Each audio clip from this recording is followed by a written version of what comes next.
Good morning students. आधार की online classes में आपका हार्दिक अभिनंदन है। देखिए, अपन ने पिछले लेक्चर में बात की थी मृदा अपरदन की। किसकी बात की थी? मृदा अपरदन। मैंने आपको बताया मृदा का एक स्थान से दूसरे स्थान पर जाना या मृदा का भौतिक रूप से एक स्थान से दूसरे स्थान पर जाना वो कहलाता था मृदा अपरदन। क्या कहलाएगा? मृदा अपरदन। इसी को इंग्लिश में कहते हैं सॉइल इरोजन। क्या कहते हैं? Soil erosion. सॉइल इरोजन की अपन बात कर चुके थे। सॉइल इरोजन के प्रकारों की यदि बात की जाए तो सॉइल इरोजन दो प्रकार का होता है। एक बेटा प्राकृतिक अपरदन की अपन ने बात कर ली थी। एक होता है त्वरित अपरदन।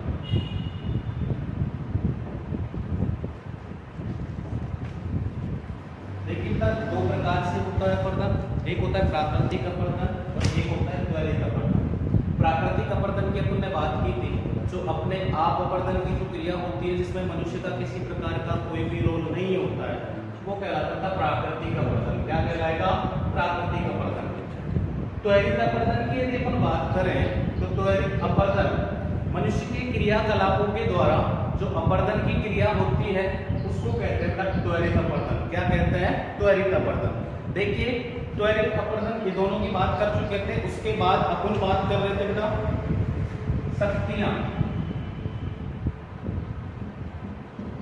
कौन कौन सी शक्तियां हैं जिनके द्वारा अपरदन होता है?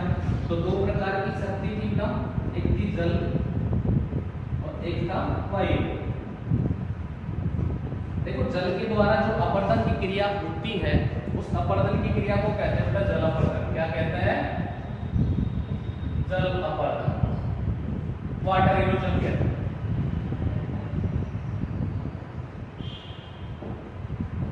Water erosion. वायु के द्वारा जो अपरदन की क्रिया होती है उसको कहते हैं बेटा वायु अपरदन। क्या कहेंगे? वायु अपरदन। वायु इरोजन जिसको कहा जाता है वायु इरोजन। तो ये दो शक्तियां हैं जिनके द्वारा अपरदन की क्रिया होती है, जल और वायु। जल के द्वारा मृदा का एक स्थान से दूसरे स्थान पर जाना कहलाता था जल अपरदन।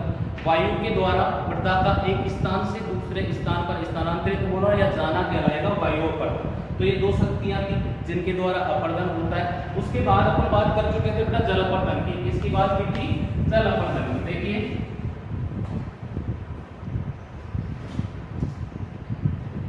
जल अपरदन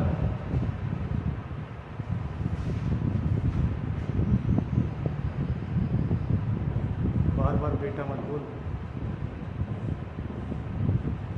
जल अपरदन की अपन बात कर चुके थे। तो जल अपरदन की यदि बात की जाए तो जल के द्वारा मृदा का बहकर एक स्थान से दूसरे स्थान पर स्थानांतरित होना या चले जाना कहलाता है जल अपरदन। क्या कहलाएगा? जल अपरदन। इसकी चार अवस्थाएं होती है जो मैं आपको ऊपर डिस्कस कर चुका था। पहली थी बेटा बौछार चरण। कौन सी थी? बौछार चरण। दूसरी थी परत चरण। तीसरी थी रिल। चौथी थी अवनालिका। देखिए, बौछार चरण को अपना इंग्लिश में कहते हैं स्प्लैश इरोजन।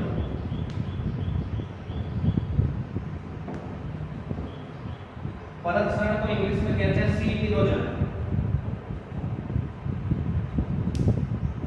रेल को इंग्लिश में रेलिंग कहते हैं। अवनालिका की यदि बात की जाए तो गली इरोजन। देखिए, चार स्टेप्स होती है जल अपरदन की। पहली थी बौछार चरण, दूसरी थी परत चरण, तीसरी थी रेल और चौथी थी अवनालिका। देखो, पहले हमने बात की बौछार चरण की। आपने सामान्य से देखा होगा वर्षा होते हुए सभी ने देखा है। वर्षा की क्रिया जब होती है तो वर्षा प्रारंभ जब होती है, वर्षा प्रारंभ होने पर जो मृदा रहती है, मृदा पर जब वर्षा की बूंदें आकर के गिरती है। देखिए बेटा, ये धरातल है, ठीक है। यहाँ पर जब वर्षा की बूंदें आकर के गिरती है प्रारंभिक, तो मृदा की जो ऊपर की परत रहती है, ये जो मृदा है इसकी सॉइल की जो लेयर रहती है, ऊपर की जो परत रहती है वो छिन्न भिन्न हो जाती है और उसी को कहते हैं बौछार चरण। क्या कहेंगे? बौछार चरण। उसके बाद देखिए परत चरण। दूसरी जो स्टेप आती है वो आती है परत क्षरण, जिसको कहते हैं सीटी रोचन। परत क्षरण के अंदर क्या होता है, देखो गोचार क्षरण के अंदर ऊपर की परत छिन्न हो गई। ऊपर की परत छिन्न होने के पश्चात जब मृदा के ऊपर की परत, संपूर्ण जो ऊपर की परत रहती है, जो ऊपर की लेयर रहती है, जो बहकर के चली जाएगी, तो उस अवस्था को कहेंगे बेटा परत क्षरण। क्या कहेंगे? परत क्षरण। लेकिन जैसे जैसे पानी का बहाव बढ़ेगा, पानी के बहने की गति बढ़ेगी, पानी की बहने की गति के साथ भूमि में छोटी छोटी नालियां पड़ जाती है, उस अवस्था को कहते हैं बेटा रेल। क्या कहते हैं? रेल। उसके बाद यदि पानी का अधिक बहाव हो जाता है, तो पानी का अधिक बहाव होने के पश्चात जो छोटी छोटी नालियां जो रेल अवस्था के अंदर बनी थी, वो बड़ी नालियों का रूप ले लेती है, और उसी अवस्था को कहते हैं बेटा अवनालिका। क्या कहते हैं? अवनालिका। देखिए मैं फिर कह रहा हूं बच्चों, यहाँ से पिछले जो प्रीवियस ईयर के जेट के पेपर है उसमें क्वेश्चन पूछा हुआ है, जल अपरदन की सबसे भयानक अवस्था कौन सी है? तो क्या आएगा बेटा? अवनालिका। क्या आएगा? अवनालिका। पहले क्वेश्चन पूछा जा चुका है। एक दूसरे प्रकार से भी क्वेश्चन पूछा जा चुका है कि अवनालिका अपरदन की अग्रिम अवस्था कौन सी है, पहले की अवस्था कौन सी है? तो आएगा बेटा रेल। क्या आएगा? रेल। ध्यान रख लेना, यहाँ से क्वेश्चन जेट में पहले पूछे जा चुके हैं, ठीक है ना।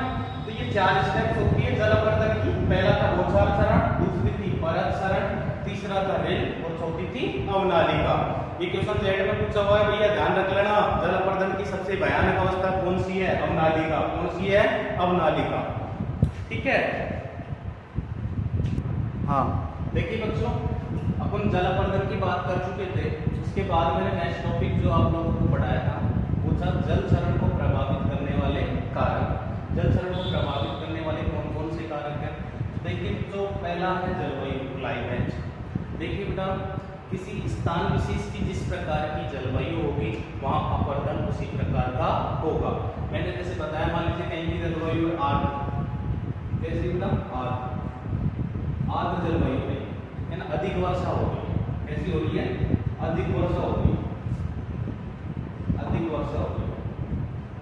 तो सीधी सी बात है, अधिक वर्षा हो रही है तो जल अपरदन होगा। मान लीजिए किसी स्थान की जलवायु है शुष्क, कैसी है? शुष्क जलवायु है, तो वहां पर वायु अपरदन होगा। तो जो जलवायु रहती है वो भी जलीय क्षरण को प्रभावित करती है। यदि कहीं पर अधिक वर्षा होती है वहां जल अपरदन अधिक होगा। यदि कहीं की जलवायु ही कम है वहां पर जल अपरदन नहीं होगा। शुष्क जलवायु रहती है तो वायु अपरदन की क्रिया होगी।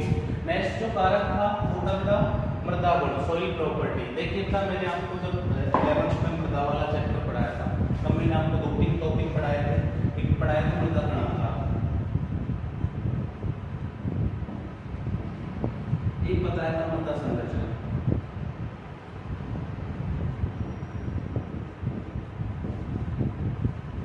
देखिए मृदा कणांक, जिसको सॉइल टेक्सचर के नाम से जाना जाता है।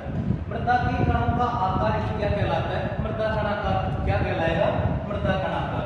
और ध्यान रख लीजिए, मृदा के जो कण रहते हैं वो आपस में मिलकर के, मृदा के जो कण रहते हैं आपस में मिलकर के विशेष संरचना का निर्माण करते हैं, उसी को कहते हैं मृदा संरचना। क्या कहते हैं?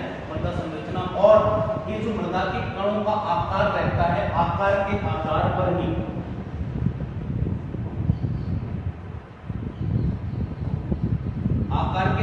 पर ही मृदाओं का वर्गीकरण किया जाता है। जैसे एग्जाम्पल मृत्तिका, मृत्तिका मृदा है। मृत्तिका मृदा जो रहती है उसके कण का आकार 0.002 mm से कम होता है। ध्यान रख लेना बच्चों, कई बार क्वेश्चन 2-3 बार जेट में क्वेश्चन पूछा हुआ है कि मृत्तिका मृदा के कणों का आकार कितना होता है, तो 0.002 mm से कम होता है। ठीक है। तो जो मृदा के गुण, मृदा के अंदर क्या होता है? मृदा के कणों का आकार अलग अलग होता है। अलग अलग आकार होने के कारण जो मृदाएं रहती है उसकी वाटर एब्जॉर्प्शन कैपेसिटी अलग अलग होती है। जैसे बलुई मृदा है, कौन सी मृदा है? बलुई। मान लीजिए बलुई मृदा है, इसके कण का आकार अधिक होगा, अधिक क्षेत्र में फैलेगी, लेकिन वाटर एब्जॉर्प्शन मृत्तिका से कम होती है। ठीक है ना। तो जो मृदा के गुण रहते हैं, सॉइल की जो प्रॉपर्टीज होती है वो भी जलीय क्षरण को प्रभावित करते हैं। उसके बाद देखिए वनस्पति का प्रभाव। जलीय क्षरण को जो प्रभावित करने वाला तीसरा कारक है वो है वनस्पति का प्रभाव। इसके अंदर क्या होता था? वनस्पति के प्रभाव के अंदर मान लीजिए कोई मृदा है, कोई क्या है? मृदा। मान लीजिए मृदा, मृदा की ऊपर की लेयर पर यदि वृक्ष आदि लगा रखा है, मान लीजिए प्लांट लगा रखा है, तो ये ढकी हुई है, मृदा के ऊपर की परत ढकी हुई है, मृदा के ऊपर की परत ढकी हुई है, तो जो वर्षा आदि की जो बूंदें आती हैं वो शीघ्र ही अपरदन की क्रिया नहीं करती है, ठीक है ना। तो जो वनस्पति से ढकी हुई मृदाएं, आच्छादित जो मृदाएं रहती है वो उनमें अपरदन कम होता है, तो वनस्पति का जो प्रभाव है वो भी जलीय अपरदन को प्रभावित करता है। उसके बाद देखिए मानवीय कारक, मनुष्य के द्वारा किए जाने वाले क्रियाकलाप रहते हैं, जैसे ढलान की स्थिति में खेती करना आदि, तो वो मानवीय कारक है जो कि मृदा के अपरदन, जो मृदा का जो जलीय अपरदन रहता है उसको प्रभावित करते हैं, ठीक है। उसके बाद देखिए बच्चों, अपन नेक्स्ट टॉपिक की बात करते हैं, तो मृदा संरक्षण क्या आता है, मृदा संरक्षण। मृदा संरक्षण को इंग्लिश में कहते हैं बेटा सॉइल कंजर्वेशन, क्या कहेंगे, सॉइल कंजर्वेशन। मृदा अपरदन को रोकने की जो क्रिया होती है उसको कहते हैं मृदा संरक्षण, क्या कहेंगे, मृदा संरक्षण। मृदा संरक्षण की विधियों की यदि बात की जाए तो मृदा संरक्षण की जो पहली विधि है वो है बेटा जैविक विधि। कौन सी विधि, जैविक विधि। जैविक विधियों के अंतर्गत पहली आती है सस्य संबंधी विधियां, एग्रोनॉमिकल प्रैक्टिसेस जिनको कहा जाता है। सस्य संबंधी विधियों की यदि बात की जाए तो पहला आएगा कंटूर फार्मिंग, क्या आएगा बच्चों, कंटूर फार्मिंग। कंटूर फार्मिंग समोच्च खेती इसको हिंदी में कहते हैं। कंटूर फार्मिंग क्या होता है बच्चों, ये देखिए, ढलान के विपरीत जो पहाड़ी इलाके रहते हैं जहां पर ढलान अधिक होती है, तो ढलान के विपरीत रेखाएं बनाकर उन पर जो खेती की प्रणाली अपनाई जाती है उसको कहते हैं बच्चों कंटूर फार्मिंग। क्या कहते हैं, कंटूर फार्मिंग। और जो समान ऊंचाई पर बनी जो रेखाएं रहती हैं उनको कहते हैं कंटूर लाइन। मान लीजिए देखिए ये कंटूर लाइनें होती है, अब यहाँ पर वृक्षारोपण की क्रिया करते हैं, वृक्ष रोपित करते हैं, तो खेती की जो ये प्रणाली रहती है इसको कहते हैं कंटूर फार्मिंग। क्या कहते हैं बच्चों, कंटूर फार्मिंग। बच्चों ध्यान रखना, पहले जेड में क्वेश्चन पूछा हुआ है यहाँ से, अधिक ढलान वाले क्षेत्रों में खेती की कौन सी पद्धति अपनाई जाती है, तो अधिक ढलान वाले क्षेत्रों में जो खेती की पद्धति अपनाई जाती है वो होती है बच्चों कंटूर फार्मिंग। कौन सी होती है, कंटूर फार्मिंग। समोच्च खेती जिसको कहते हैं, बच्चों ध्यान रख लेना, समोच्च खेती कम देता है एग्जामिनर, हिंदी में भी और इंग्लिश में भी, दोनों में कई बार कंटूर दे देता है, और खासतौर से कंपटीशन एग्जाम जेड वगैरह में कंटूर ही देता है। तो ध्यान रखना बच्चों, दूसरे टाइप से भी क्वेश्चन घुमा सकता है। अधिक ढलान वाले या पहाड़ी क्षेत्रों में खेती की कौन सी पद्धति अपनाई जाती है, तो वो क्या होगी, कंटूर। कौन सी विधि, कंटूर विधि। नेक्स्ट जो है बच्चों अपने विधि वो है भूपरिष्करण। देखिए भूपरिष्करण क्या होता है, मृदा में की जाने वाली जो समस्त प्रश्न क्रियाएं रहती है उनको कहते हैं बच्चों भूपरिष्करण। क्या कहते हैं, भूपरिष्करण। देखिए टिलेज, भूपरिष्करण, मृदा में की जाने वाली समस्त कृषि क्रियाएं भूपरिष्करण कहलाएगी। भूपरिष्करण का जो जनक होता है ना वो है ज़ेंथ्रोटोल। कौन है, ज़ेंथ्रोटोल। आपको बच्चों मैंने जब बीड्स वाला चैप्टर, खरपतवार वाला चैप्टर पढ़ाया था तब भी बताया था खरपतवार का जनक भी कौन था, ज़ेंथ्रोटोल। कौन था, ज़ेंथ्रोटोल। और टीलेज का जनक भी कौन है बच्चों, ज़ेंथ्रोटोल। टीलेज की यदि बात करें तो टीलेज दो प्रकार का होता है बच्चों। कितने प्रकार का होता है, दो प्रकार का। पहला होता है प्राथमिक भूपरिष्करण जिसको प्राइमरी टीलेज कहते हैं, दूसरा होता है द्वितीयक भूपरिष्करण। बच्चों लेसन नंबर 5 में ये टॉपिक चलेगा पूरा टीलेज, प्राथमिक भूपरिष्करण। बुआई से पहले, दो ही वर्ड याद रखना है आप लोगों को, बुआई से पहले और बुआई के बाद, दैट्स क्लियर। देखिए प्राथमिक भूपरिष्करण, बुआई से पहले जितनी भी मृदा में कृषि क्रियाएं करते हैं वो कहलाता है प्राथमिक भूपरिष्करण। क्या कहलाएगा, प्राथमिक भूपरिष्करण। दूसरा देखिए बुआई के बाद से लेकर फसल की कटाई तक मृदा के अंदर जितनी भी कृषि क्रियाएं की जाती है वो कहलाता है बच्चों द्वितीयक भूपरिष्करण। क्या कहलाएगा, द्वितीयक भूपरिष्करण, द्वितीयक भूपरिष्करण कहलाएगा, ठीक है ना। ये जरूर ध्यान रखना आप लोग। ज़ेंथ्रोटोल का जनक कौन है, टीलेज का, सॉरी टीलेज का जनक कौन है बच्चों, ज़ेंथ्रोटोल। कौन है, ज़ेंथ्रोटोल। तो उचित भूपरिष्करण की क्रियाएं अपना करके मृदा की वाटर एब्जॉर्प्शन कैपेसिटी, जो जल ग्रहण क्षमता रहती है वो बढ़ाई जा सकती है और मृदा का संरक्षण किया जा सकता है। तो भूपरिष्करण की क्रियाएं अपना करके भी मृदा का संरक्षण कर सकते हैं। थर्ड जो है वो है पलवार। देखिए बच्चों पलवार क्या होता है, पलवार, मल्च, पलवार। देखिए बच्चों मल्चिंग की क्रिया कहते हैं इसको,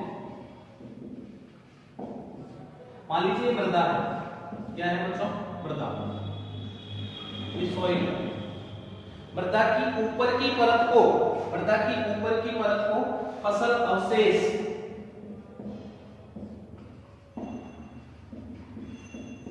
फसल अवशेष जिसके अंदर चारा हो गया, डंठल हो गए, ठीक है, जो भी है क्रॉप रेसिड्यू जो भी है, उनके द्वारा मृदा की ऊपर की परत को ढकना।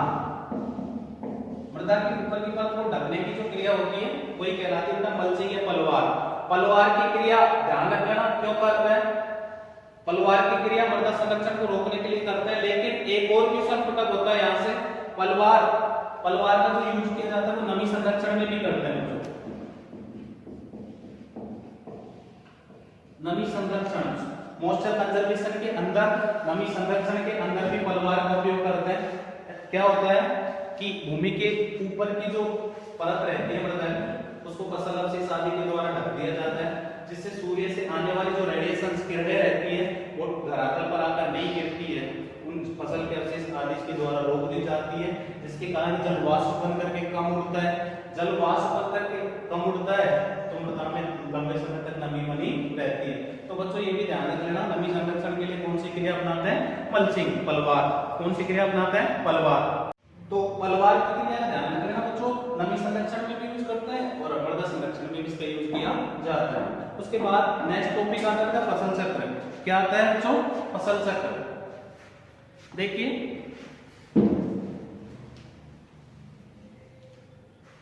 फसल चक्र,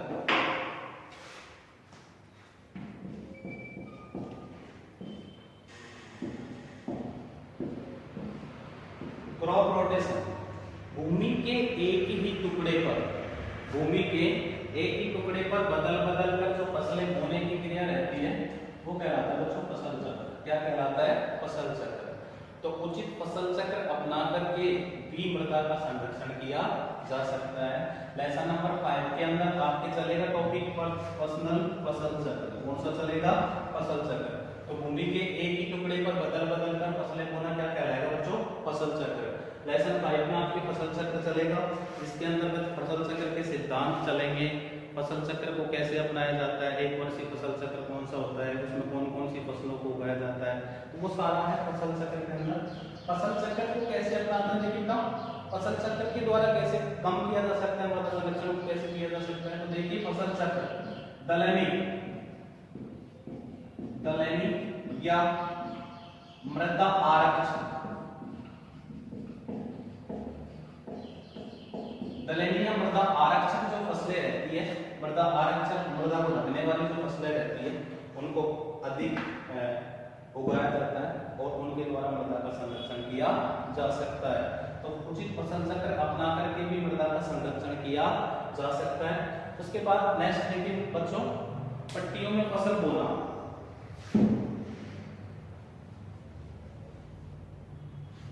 पट्टियों में फसल बोना, स्ट्रिप क्रॉपिंग,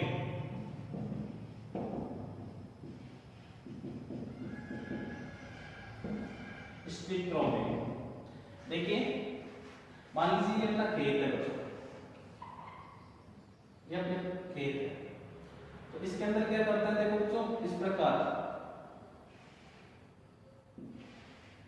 अलग अलग फसलों की अलग अलग पट्टियां बना दी जाती हैं और उन पट्टियों के अंदर जो फसलें रहती हैं उनको बो दिया जाता है, जिसी को कहते हैं पट्टीदार खेती, स्ट्रिप क्रॉपिंग। क्या कहते हैं बच्चों? Strip cropping. अब देखो मान लीजिए कोई फसल यहाँ पर लगाई, मान लीजिए यहाँ पर लगा दी सरसों, यहाँ पर फिर दूसरी फसल लगा दी, फिर यहाँ अलग लगा दी, तो पट्टियों में फसलों को बोना कहलाता है बच्चों स्ट्रिप क्रॉपिंग। क्या कहलाता है? स्ट्रिप क्रॉपिंग, पट्टीदार खेती जिसे कहा जाता है। पट्टीदार खेती के द्वारा भी मृदा का संरक्षण किया जा सकता है, अलग अलग फसलों को बोया जाता है पट्टियों में, जिसके कारण मृदा का संरक्षण हो जाता है। उसके बाद देखिए घास संबंधी उपाय। देखिए बच्चों घास संबंधी उपाय के अंदर क्या होता है, आपने नाम सुना होगा बच्चों लेप फार्मिंग, लेप फार्मिंग, लेप फार्मिंग। ऐसे स्थान जहां पर अपर्दन की समस्या होती है वहां पर खेती की ये पद्धति अपनाई जाती है लेप फार्मिंग। और लेप फार्मिंग क्या होता है? फसलों के साथ घासों को उगाना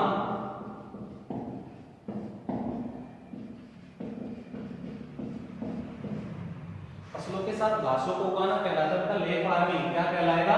ले फार्मिंग। ले फार्मिंग जिन्हें कहा जाता है फसलों के साथ घासों को उगाना। अब क्या होता है बेटा, मान लीजिए कोई खेत है अपना, ये देखिए ये अपना फील्ड है, इसके अंदर फसलें बो दी कतार में, ये कतार हो गई, ठीक है।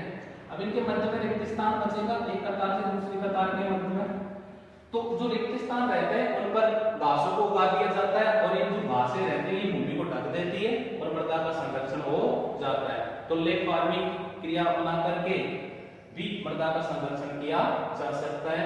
लेक फार्मिंग क्या होता है बच्चों, मैंने आपको अभी बताया, फसलों के साथ घासों को उगाना लेक फार्मिंग कहलाता है। अब कुछ स्टूडेंट्स सोच रहे होंगे कि सर पागल हो गए क्या, फसलों के साथ घासों को क्यों उगाएंगे?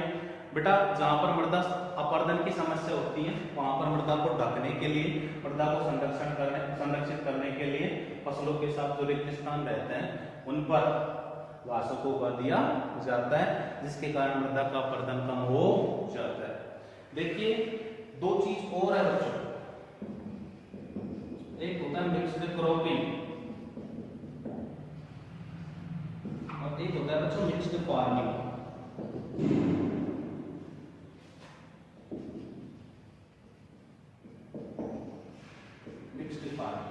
मिक्स्ड क्रॉपिंग क्या होता है बच्चों, देखिए मिक्स्ड क्रॉपिंग के अंदर क्या होता है, दो फसलों को मिलाकर के बोना, दो फसलों को मिलाकर के बोना कहलाता है मिक्स्ड क्रॉपिंग। मान लीजिए चना प्लस सरसों,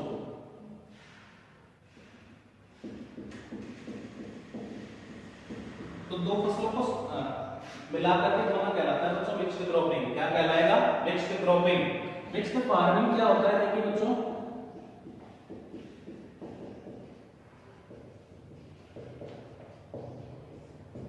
खेती के साथ पशुपालन करना, खेती के साथ पशुपालन करने की जो क्रिया रहती है बच्चों उसको कहते हैं मिक्स्ड फार्मिंग। क्या कहते हैं? Mixed farming. तो ये दोनों ही बड़े कंफ्यूजन है और जेट वगैरह में बड़े क्वेश्चन भी पूछे जाते हैं कि खेती के साथ पशुपालन करने की क्रिया को क्या कहते हैं, तो मिक्स्ड फार्मिंग। क्या कहते हैं? Mixed farming. दो फसलों को समान मात्रा, दो फसलों को मिलाकर के पुनः क्या कहलाता है? Mixed cropping. क्या कहलाता है? Mixed cropping. तो घास संबंधी उपाय के अंदर क्या करते हैं बच्चों, फसलों के साथ घासों को उगा दिया जाता है और मृदा का संरक्षण कर लिया जाता है। उसके बाद देखिए बच्चों वृक्षारोपण। वृक्षारोपण करके भी मृदा का संरक्षण किया जा सकता है, क्योंकि वृक्ष रोपित करने के कारण मृदा का अपरदन कम हो जाता है और मृदा संरक्षित हो जाती है। उसके बाद मृदा संरक्षण की यांत्रिक विधियां। मृदा संरक्षण की यांत्रिक विधियों के अंदर पहला है बच्चों क्यारी या थाला बनाना। क्यारी या थाला बनाना। देखिए बच्चों जहां पर अपरदन की समस्या ज्यादा होती है वहां पर क्यारी या थाला बना दिया जाता है और जो पानी रहता है उसको रोक दिया जाता है और अपरदन की क्रिया कम हो जाती है। ध्यान रख लेना बच्चों, थाला बनाने के लिए विशेष यंत्र का यूज करते हैं जिसका नाम है बेसिन लिस्टर। कौन सा है? Basin Leicester. बेसिन लिस्टर के द्वारा थाला बना दिया जाता है वृक्ष के चारों तरफ। थाला बनाने के बाद जो पानी रहता है वो रुक जाता है और अपरदन की क्रिया कम हो जाती है। तो क्यारी या थाला बना करके भी मृदा को अपरदित होने से बचाया जा सकता है। नेक्स्ट जो है अधोभूमि की गहरी जुताई। देखिए बच्चों जब जो किसान रहता है, किसान लगातार एक निश्चित गहराई तक जुताई करता रहता है, निश्चित गहराई तक जुताई करता रहता है तो भूमि में एक कठोर परत का निर्माण हो जाता है। किसका निर्माण हो जाता है? कठोर परत का। कठोर परत, भूमि में कठोर परत का निर्माण हो जाता है और उस कठोर परत को तोड़ने के लिए एक विशेष यंत्र का यूज करते हैं बच्चों